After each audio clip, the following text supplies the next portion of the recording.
Because manifesting and getting your dreams, changing your life, is not simply about visualizing what you want and waiting for life to deliver it. What actually is going to shift your reality is alignment between three things. Welcome to Intuition Unlocked, the podcast for women who feel overwhelmed, disconnected, or like the version of themselves they're living no longer fits. This space empowers you to trust your intuition, restore inner and outer coherence, and reclaim self-trust so you can show up more clear, bold, and self-led in your life. I'm your host, Olivia Ashley, and I'm so glad you're here. Hello, and welcome to Intuition Unlocked. It's your host, Olivia here, and today we're stepping into a topic that I think many of us quietly wrestle with at some point on this path of growth, intuition, and to creating a life that actually feels aligned. We hear so often in our spiritual spaces to trust, surrender, and allow, and that will bring a manifestation forward. That if you listen to your intuition, trust the unfolding, and release control, life will align in beautiful and unexpected ways for you. And I want to be clear that I do believe there is truth in that, because I myself have seen it in many moments in my life where things have unfolded in ways I never could have orchestrated by myself. Yet there is another side to this conversation that I think we don't talk about enough, and that is this. That trust and surrender alone are not what create a new reality.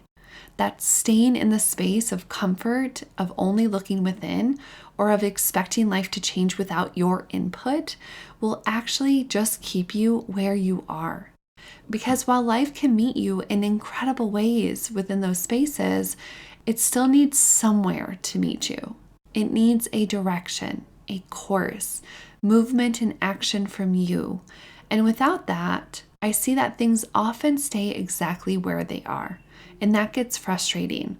So let's explore this notion that is incredibly important but often overlooked, which is while trusting your intuition is so powerful, it is not enough on its own to change your life.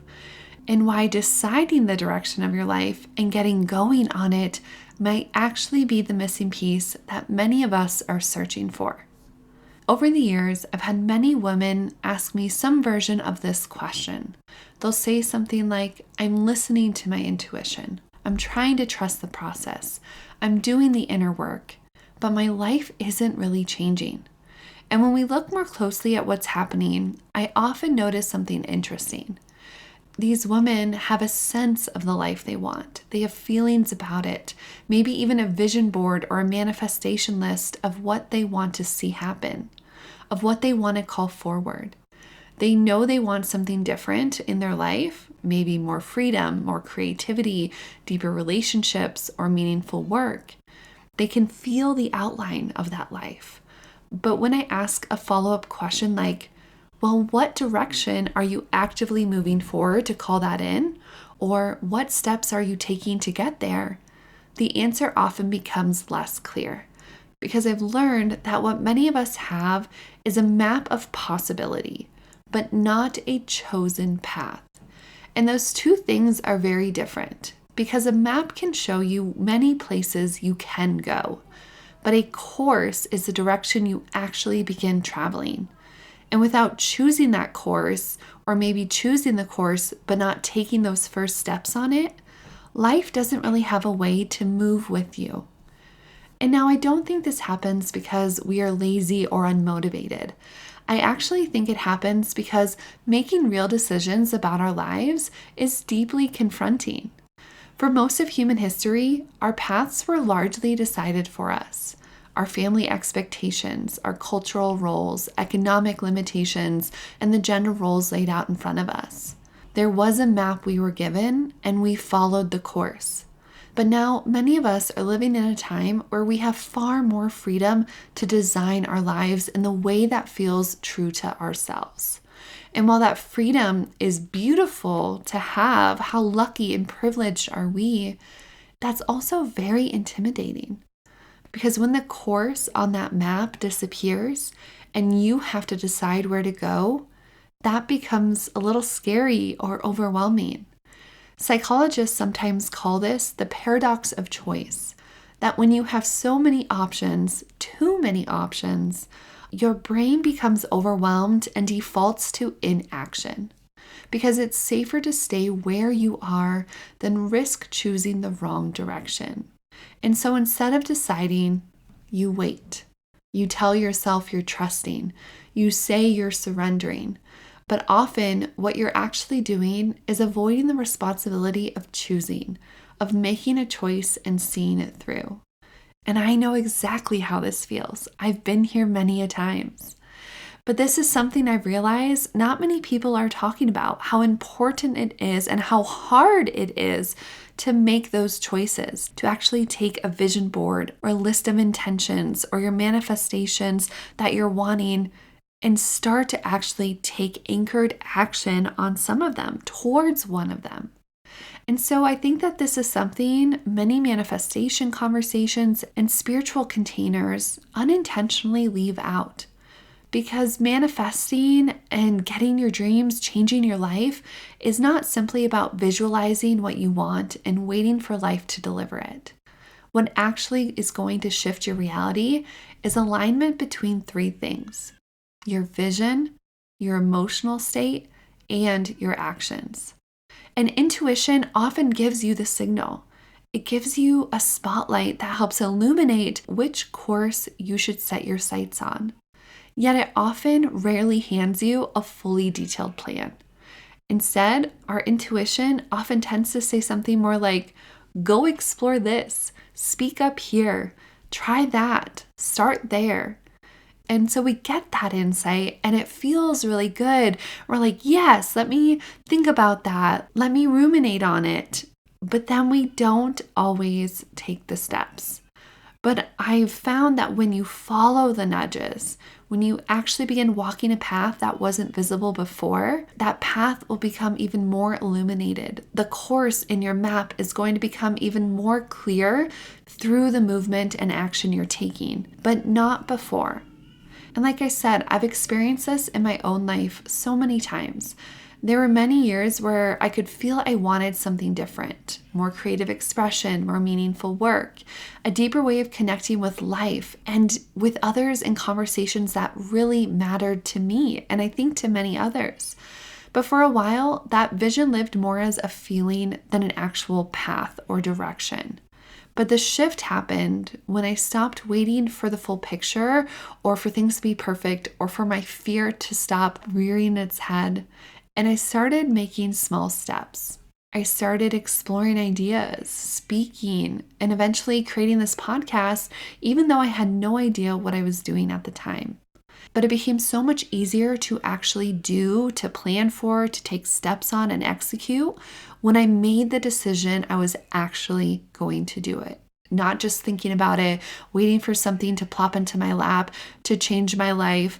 When I actually said, I am going to take the action, I am going to create this container, I am going to show up and execute every week. I took the map of what I knew I was wanting and I created a game plan and I set the path and course. And I don't know where it's going to lead me, but I know what I need to do to continue it. So the clarity or the easefulness didn't fully come before the action. It got more solidified as I did it. It came forward because of the action, because of setting a direction and taking the action. Even knowing this and experiencing it in my own life, I still find that choosing a course is often the hardest part. Because the moment you choose a direction, you also accept a few uncomfortable truths. You accept that you might fail. You might need to change your course later on. You might even outgrow the path you chose or set it down at some point. But something important happens when you move anyway. You stop living in theoretical possibilities and you begin living in real experience. Your life starts to shift because you are showing up in a different way. You're seeking new experiences, new opportunities, new people, new energies. And experience is what shapes a life, not the ideas or the ruminating, not the intentions. That's all part of this. But something happens when we actually start to take control of our life and of our plan.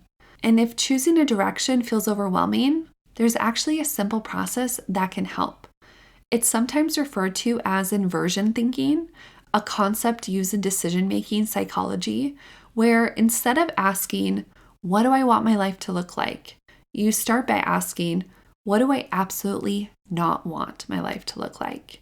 And I find that this is helpful because of that paradox of choice. There's so many choices, so many ways you can go about it, that this practice is going to help you really simplify and nail down what you don't want so that you can clear your slate of it and be left with a smaller list and items to decide upon.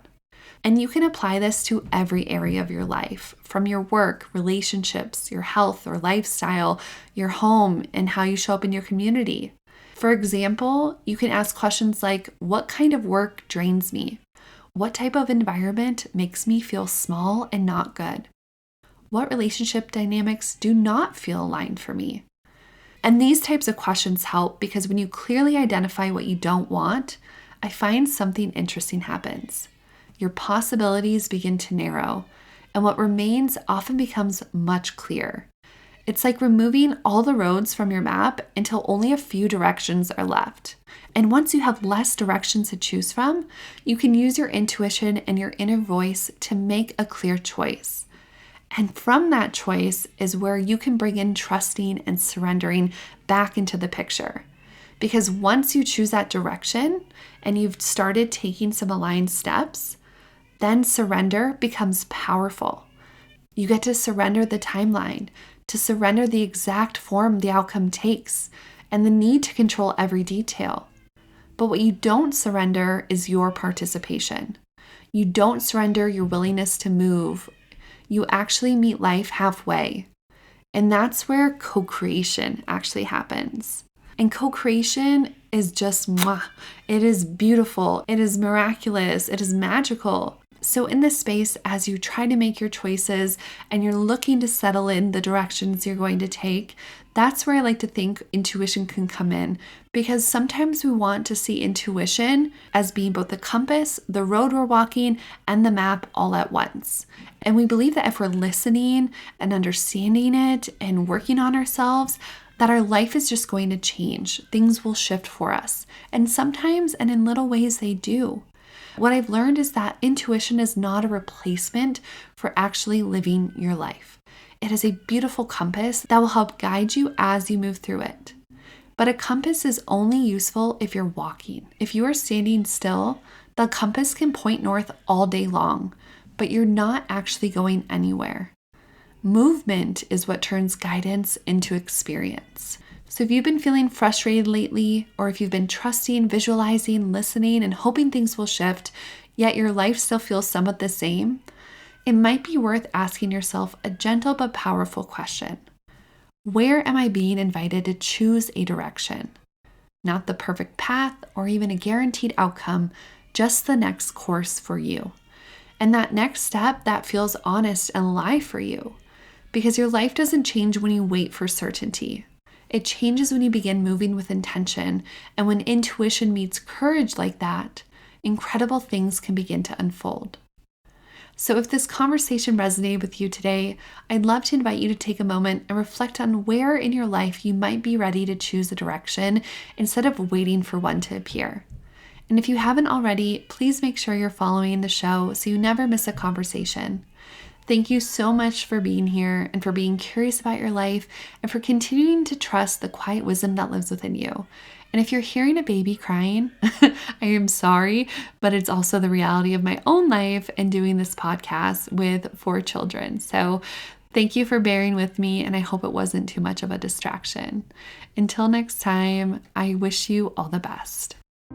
Thank you so much for being here today. I am truly grateful you chose to spend this time with me and be a part of this community. If this episode resonated, I'd love for you to leave a rating and written review because it helps Intuition Unlocked reach more women who are ready to live clearer, bolder, and more self-led. As a thank you, screenshot your review and email it to me, and I'll send you a resource to support your next step. And until next time, root into your truth, rise into your power, and radiate your light.